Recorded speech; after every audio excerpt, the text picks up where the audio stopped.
What do you think keeps people single that they don't notice? Some of the most common dating advice that people are paying for right now is to just date people you wouldn't normally date. So when you go on dating apps, you're also dealing with a bunch of people who are looking through a bunch of people, right? And so it dehumanizes an experience that's not really how you would normally go about evaluating people. And this is what I mean about friendship. I have a friend, I meet them however I meet them. As we do things together, I'm like, you know what?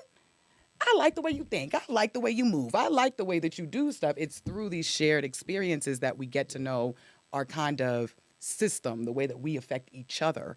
You don't have to be perfect to be in love and have a good relationship. In fact, you don't even have to be exactly the same. You can have a lot of things that are not the same. I think that's the problem with dating apps, you know? Yeah. I saw this thing on Twitter yesterday. It was really bizarre.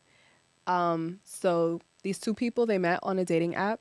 And before they planned their first date, she asks the guy if he didn't mind filling out a questionnaire that she had set up. That's dope. How many questions are But we talking it was about? I That's think what it we was do. 20, it was 26 questions. She created this questionnaire herself. It started off pretty generic questions. What's your favorite color? You know, regular shit, What's your right? size? Then it kind of and then it got a little weird. Don't Like you? it was a toilet paper question. Do you think that the toilet paper goes like under or do you Over. roll it or over? No, yeah, And let then me- there was like a question about like if you had a homosexual child, like how would you handle it? Just real personal questions. Oh, wow. And I think that's dope. after going through the questions, he was just like, yeah, absolutely not. Like I'm not answering this because it's like you're going to determine whether we go out or not based on how I answer these questions. And one, I understood his need to not want to do it because it's just like, well, we can go out and get to know each other like regular human beings instead of me like having to fill out what kind of seems like a test before you decide like, okay, yeah, pass. They didn't pass my test, so I'm just gonna be like real cut with it and Yeah. just like, okay, well, I don't want to talk to you. I don't want to continue to try to get to know you. So honestly, I thought that the questionnaire was a little bit too much. Yeah. But I just think that dating apps specifically, that's what's wrong with it. Like we're trying to find people too much like ourselves, and that's probably not always going to be the best thing to do. I have a question about that. So, from my perspective, that seems like a very Efficient? effective and efficient way to like weed out somebody who you won't vibe with. And I'm only saying that if those questions are presented in a way that they are like deal breakers for you or that they speak to your like fundamental principles. Because let's say he was like, nah, if my kid is a homosexual, I can't mess with it. She might have a kid that's a homosexual, you know, and that may, or sibling or something, you know, so that may be a fundamental thing that she can't rock with. That's why I think it's kind of efficient. You know, you don't waste a date, you don't waste no money, you don't waste no time, you don't waste your lipstick, your foundation, your dress, your outfit, whatever, you know, so it's like, why not? It's I get the point, you know, but I don't know, it's just aggressive. something, yeah, it's aggressive, it's something not like too genuine about it. It's just real cut and dry to me. Like I'd like the experience of getting to know somebody, even if it's a wasted date. Like if we would have went on one date and I would have got to know, okay, well, this is how you feel about this is how you feel about that, I probably would rather that. Like I understand like it is a time saver, it's like energy saver, but I don't know, I just feel like it was just I feel like we're living in an age where everybody, it's like you're damned if you do, you're damned if you don't. Okay. absolutely. When I say that in reference to, I want to compare back in the day, and even they say it today, but back in the day, it was heavy. You don't talk about religion, you don't talk about politics, right? And there's a lot of people, and in fact, I used to date a girl back in the day, and her family split up once her father was Catholic and her mother was Catholic, and then her mother wanted to become Jehovah's Witness, and she then sought this out. They split up, but they lived in the same house, but they fought for years. I don't know where they're at today, but I feel like, and this is to avoid certain things like that, right? Because back in the day, and I wasn't there, so I'm only, projecting. But back in the day, there were certain codes about things that we don't talk about, and if you even thought different, you just kept it to yourself. But now everybody's becoming open-minded, and I want to say open-minded, but outspoken, and everybody wants to be able to express their opinion, and they have that right to. The problem is when you're dating and you're expressing your opinion, you can start to realize who is on the opposite side of the fence from you. And it could be a waste of time depending if it is something that is one of your fundamental principles or your morals or whatever the case may be. So I find it where we're at a point where the direct approach is being used, but it still has to be, there's some, like, we have to get accustomed to doing it. Yeah. So I love it. Like I said before here at 8 at the Table, we have monthly reports in my relationship. You know what I'm saying? What didn't you like? What was the worst thing that happened? Written reports? Yeah, written reports. Wow, that's formal. Yeah. And then Where your worksheet at? yeah, that's what. Get it out. Yeah, she Monthly prints it out. assignment. Yeah. But I think that's Progress healthy report. though. And cool, though. and after that we unpack each one. Whether it was good or whether it's bad, you get good feedback and then you get the constructional feedback as well. But I think that is what we need to do in this world going forward, because everybody wants to have their own opinion. Everybody wants to voice their own opinion. So we need to know what is a conflict and what isn't. And if I can do that on the first date by giving you a worksheet or whatever the case may be, I'm with it. I What do mean, you, in your professional? I mean, it's tough because this is what I mean about dehumanizing the process, right? Like, are you excited to go on this date that you're sending this person 26 questions to answer before you go on it? Because I know if I was really excited about a person, 26 questions are not. Like, I'm going on a date. Like, I think that's really sort of the negotiation for me, is that if you think you know yourself well enough to predict where you will be in a relationship, fine, ask 26 questions, right? But the truth of the matter is, like, we grow in relationship. We change in relationship. So where I am now, even what I like sexually now, I might think I know exactly what it is. And 6 months from now, I'm going to have a new conversation. Same partner. You know what I mean? And that I think is about the reality that, like, a lot of us, because we're not talking about this, even with our parents, even with our friends, we have defensive opinions, but we don't have thoughtful opinions, right? So I know what I don't want, but I don't have a dream of what I do want, right? And so a lot of times I'll tell people, even when they're married already and stuff like that, like, there's a dream within this conflict. Let's talk about the dream. Let's not talk about who did what and the facts of what or whatever. It's like, let's talk about what we're trying to get to. Why is this such a big deal to both of us, right? Yeah. My dream, when I say, what would you do if you had a gay son, is that my child feels seen and heard and respected by me. That's really important to me, right? That feels different than interrogating somebody about how they're going to treat your gay son, right? Like, and that's what I mean. It's safety. It's you being open to the process. Yeah. That part of being single, I think, is getting corrupted by fear and a lot of people trying to make money off of people who are scared and who are single and who really want to just kind of sell the idea that you need something else. You don't have enough already. If you just buy this concept, if you just do this thing, then you'll never get hurt again. You'll always find your soulmate. But the truth is if you date, and you're probably gonna date a lot of people, and if you don't, you're probably gonna be with somebody you're not that happy with. Can I ask you this? Are there any like trends that from your professional work, trends with like dating and people in long-term relationships or marriages or whatever that may, how do I say this? They may be happening now, but maybe 20 years ago in your field it wasn't a thing. But now it is, and it's a big thing. Do you know any trends surrounding that? Well, for one thing, the work that I do, body-based work, is kind of new. Like, not a lot of therapists actually did it years ago. It was very much like, sit down, just talk, like, whatever you want to do it. The idea that bodies regulate each other, right? No. I'm saying like issues with Issues with the couple. yeah, Or with yeah. individuals or single folks. Yeah. One of the things that I see is that the what do they call it? Despair and compare thing is real. That's when you're scrolling and you compare yourself to people on your news feed and you start to feel worse and worse and worse the further down your news feed you go. That's a studied phenomenon that has been affecting people, and depression has been going up. Also, suicidality and self-harm has been going up amongst Black folks, which is hard for parents and partners to kind of understand and empathize with. And that's a real thing that you see getting depicted in media, that you see getting depicted, in a lot of sort of fictional stories too, where you can see there's a disconnect between people using drugs, for example, like pills that are made for anxiety, depression, whatever, and actually sort of self-medicating because their parents are just like, that's not real, right? And I think a lot of us in this generation believe in God, but do not actually subscribe to religion. Yeah. So that changes the conversation amongst couples and relationships and dating to one where it's not so important whether I'm going to heaven or hell, or whether my church approves, or whether people in my community are saying this is an anointed, equally yoked match, but that I'm happy.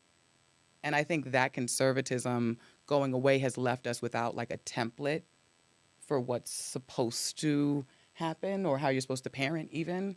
Like a lot of people are asking questions about not what's normal, but what's healthy. Gotcha. And I think that's actually a really good trend, even though it's causing a lot of chaos. I think it's a good conversation. All it takes is one person who finds it unhealthy to tell another person that they're unhealthy and they need therapy. Right, and we're not But, using it as a yeah, yeah. label, right? I think Yeah, that's yeah. the important part is that now I think the hard part is that labeling is not solving. Yeah. Like I could tell you you're a narcissist and we still got issues, right? Like it don't matter if I know what you are. It just matters that I know how to actually live. You know what I also think is a big issue right now? I also think the big issue is that, like, and I don't know, maybe this is something that I could possibly change my mind, but as of right now, I've come to the conclusion, I was like, I'm so tired, and I think it's so, like, foul to tell people, just find whoever works for you, right? Because I realize that we can go ahead and be whatever idea of us that we want to be, and that does not mean that there is somebody out there for that person. And that's what people really need to understand. And that's Is that what they need to understand? That's a very rough lesson for people to have to understand. But it's like, because I could think, right? I could think if I'm this way and that way and this way, and I add all these things to the pot. And then I serve this dish to everybody in the world that one person is gonna like it. First of all, the odds are against you. Second of all, there is a possibility that nobody's gonna like that. So this is where we're flirting with what's normal versus what's healthy. Because you do need some normality, because there's a reason why some things are normal, right? Sure. There's a blueprint that we can never, ever dismiss or discard. And if we look at it, the blueprint is going to hold true throughout history and throughout now. You know what one of the blueprints is? Value. And I'm saying value because I don't want to put currency in it, because at one point currency didn't exist, or what didn't exist in the same way that we think it does now. So now when you had some type of royalty or currency or value in your community or village, that is a blueprint that has worked forever. So we do know that that is something that is in your favor that has been proven to work. But now when we go into the whole ideology of you could be whatever you want, there's somebody out there for you. Just get whoever wants you. And it's like, yeah, but you're kind of putting your back against the wall with unknown odds, and realistically could lead to depression. It could lead to a lot of things if you're not being chosen, being that person. You have to like be so careful with how you say everything. I'm saying I just can't. There's nothing wrong with being thoughtful with your words. No, I don't mean that. And I don't want to disregard that, but I'm like, ham as a society. there's so many words that we just add our own feelings to it, and then we add these stigmas to these words and then run with the feeling of what the stigma is for the word. But really the word has really no feelings or stigmas to it unless society has attached it and you've bought into it. Can we get How an many times have I example of said this this? word? Well, I mean, I've been saying, I don't. All words. Yeah, I don't like to argue. Fair, that's yeah. literally how words work. But That's how that's- people assign meanings to words. Well, meanings and stigmas are different, right? Sometimes. Like black. But that's what I mean. You know what I'm saying? Black has a negative If stigma. you want to live in a society, here's the two choices you're actually putting up. Gotcha. Is that in one society, people think about the other people who live in that society and try to say stuff with them in mind. In the other society, they don't. That's it. It's consideration. And which one would you rather live in? I'd rather live in the one where at least people try, only because I know as a black woman what it's like for people to try and it still hurts. You know what I mean? It's still hard with people trying their best. I'd rather them not try. Because if you don't try, I'm going to take it for what it is rather than what I want to deem it to be or how it can make me feel. Like, and I don't take, and that's the thing, I'm not taking words personal. You know, there's a lot of people that say a lot of things in these comments. I don't lose sleep over a single comment. You know what I'm saying? Or whatever words they saying. Or whatever thing, you know what I'm saying? So I cannot put, like, if you say a negative word that means negative things, then I'm gonna treat it as a negative word. But if you say a word that just has a generic meaning, I'm not adding anything to it, you know. Like, I'm just gonna use this word for an example, and I don't want to go off. Submission? Submissive. Like, submissive has become a negative connotation, or has gained a negative connotation, or potentially. But let me tell you a secret. You're just learning that women have always had a negative connotation to men saying that they'd prefer for them to be submissive. But that's what social media is doing, right? We just making things Bringing things to the brings out forefront. to the like it. forefront. Yeah, but- you know but- what I I don't mean? think there's anything negative about that. But that's the thing, and that's the problem, because then we have, this is the problem. How you feel about a word does not mean what the word means. Now we have women who think submission is a bad thing. We have women that love submission. So now what happens for the guy?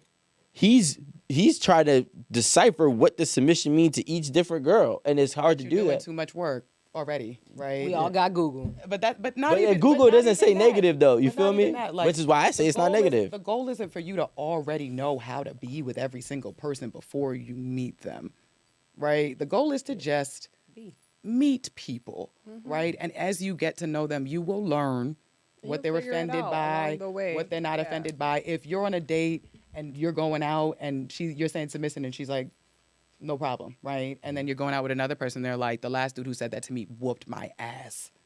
Different people, right? And so that's why empathy for all of us, it has this effect on our body of really kind of calming us down.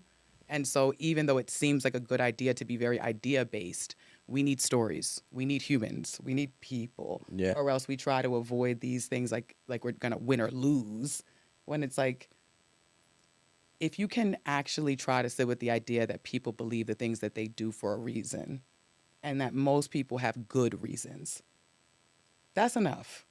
Well, that's the thing, and I believe that no one is really doing that when they're putting these stigmas on words. They believe everybody has ill intent, you know, or they're brainwashed, or they're this, or they're that, and that's the problem. Is we're only putting these negative connotations on people and what they're saying from the immediate introduction, right? Because of what we have bought into and subscribed with what the world that we live in may deem it as. But you understand why a stigma would come with a word like submission, though, right? Yeah, no, I understand, but I also understand why it doesn't. So now, But we don't have to jump over to the debate side. You see what you did there? no, I was just including both perspectives. And I get but this is the first perspective, right? That it has to be a debate. The other perspective is that we might actually have two different experiences with submission. With the actual thing, submission, right? It's an actual thing that people will have lived through. Some people be like, ooh, girl, that turns me on.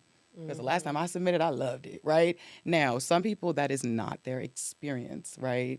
To be able to kind of have the humility to say, I don't always need to have an opinion on something that ain't my experience. That's maturity, right? And I think that a lot of people, they're young and they're very popular on social media. Like, the most popular type of TikTok is a mental health TikTok, which is so weird to me right now, that it's like, if someone's like, I have ADHD and this is what it's like that's the most popular type of content. over here. Yeah. Yeah. And I mean, Yeah. what is popular here is also very popular other places. Nah, like there's a whole study on that, especially TikTok. Like in Japan, the most popular things is like science and inventative, not reels, was it TikToks? Like videos. Like of the like yeah, tech they stuff. control the algorithms, and actually here we have a very delegated algorithm for stuff like mental health, for stuff like chaotic. Well, I'm saying chaotic in my own, but you know, like men versus women type of things. The algorithm changes per region, which is something to take note of as well. But I do agree. But my thing is, I want to take it a step further, because I want to say I do align with what you're saying, having the compassion and empathy, and basically the awareness of what a word can mean to somebody. But nobody's off the hook. So when I say that, I mean the person that's using the word is not off the hook, as well as the person who's taking it to make it deem a certain way, because of their own experience. Which, saying that, I'm not saying that their experience is invalid, but I'm saying that does not necessarily mean that for that. Now, certain words, like the R word, that is negative. You know what I'm saying? That is something that we are all. The biggest thing that I'm trying to do when I'm saying all of this about etymology is I'm trying to limit the miscommunication. And when you limit the miscommunication, the only way that I personally could find to be a solution of limiting miscommunication is not always having empathy, because some situations don't need empathy with certain words. So the best way is to take the words for as they mean. You know what I'm saying? Or how they were derived to mean. What were they supposed to mean? That's why I think we all need to sit down with a dictionary and start understanding what certain words mean and what was the purpose and the intent for these words. Because now, in the last 20 to 30 years, we done added so many different things to so many different words, where if I could say this to you, it could be good. I could say it to her, it could be bad. And depending on her response to me, it could cause an argument, which is all negative, right? And for I you, can tell you don't like to argue. I don't like. Yeah, that you don't really like conflict. No, the thing is, it's Like, not. not that you don't argue, but like that your thought process on dating sounds like it's like, how can we not have a I'm a preventative conflict person. before Yeah, it yeah. even happens? And it's like, Yeah, but if it this does, is a lot of eventualities that we talking about here. but if it does happen, Not real life. the problem, yeah, the problem Not is, yet. the problem is I love conflict. No. So I'm like, yo, So you're predicting it, before I get myself there, let's just pull the plug. Like, Okay. you know, It's a safety plan for you. You got to predict the conflicts because you're going to have some anyway. yeah, like, you know what I'm saying? Like, but here's the thing. We also, I do agree, we need to be respectful for what certain things mean to certain people. And I just think that we have not learned how to speak to each other at this point in the same tongue. You know what I'm saying? We know how to speak to each other, but not with the same intentions, not with the same words, not with the same meanings of these words, which is causing the miscommunication, which is causing the fights. And you know, believe it or not, one situation can change a whole person's life. Sure. A lot of arguments, I don't know the stat, but I'm assuming a lot of arguments in this country specifically have probably turned into a assault case. And some of this could have started with just a simple misunderstanding on how the communication has even, you know, was presented. And in my work, it's about looking beyond what people are saying and looking at what's behind the way they say it, right? Like if somebody's really triggered by you saying the word submission, right, there's a whole different body behind the things that they're about to say than a person who just isn't. And with somebody, when we feel safe with each other, we can talk, we can connect, we can be creative, we can brainstorm. When we feel threatened, we go into a different headspace, and it's not social. It's sort of necessarily not social. And you'll even notice it if you're a little stressed. Like if you are doing something at work and you're really focused on it and somebody comes to talk to you, your personality is not even the same as if you had nothing. You'd be like, what? Huh? Like, and it's like, that's not you, but that is how you are when there's something that you're sort of, there's a bigger goal here than the social part. And I'm trying to protect that. You're threatening that right now. Yeah. And a lot of times when you see people who are really judgmental, the judgment is a way of feeling safer. So usually, like mentally, we don't judge people a lot if we feel safe. We're like, okay, why are you doing that? That seems interesting, whatever. If we're judging a lot, we tend to feel unsafe in something that's happening, right? So I even in myself, I'm like, damn, if I'm judging people, what's threatening me that's making me kind of do this to everybody surrounding me? Like, what is it that's making me uncomfortable? And 9 times out of 10, it's something that I've sat with but not totally figured out, or, you know, I don't know how I feel about it. And so they're bringing it up. It's not resolved in me. And I'm the type of person who likes to have things figured out. You know what I mean? So I'd be like, say words. Defend yourself. You know what I mean? But it's like, well, you can't trust what I'm saying in that state. That's not my safe answer. That's my self-protective answer. Yeah. And if we were going to talk about why people stay single, dating in that state rather than dating in safety is going to guarantee you're moving towards disconnect and not connection. Right? You deserve another award. You know, I just want to say that was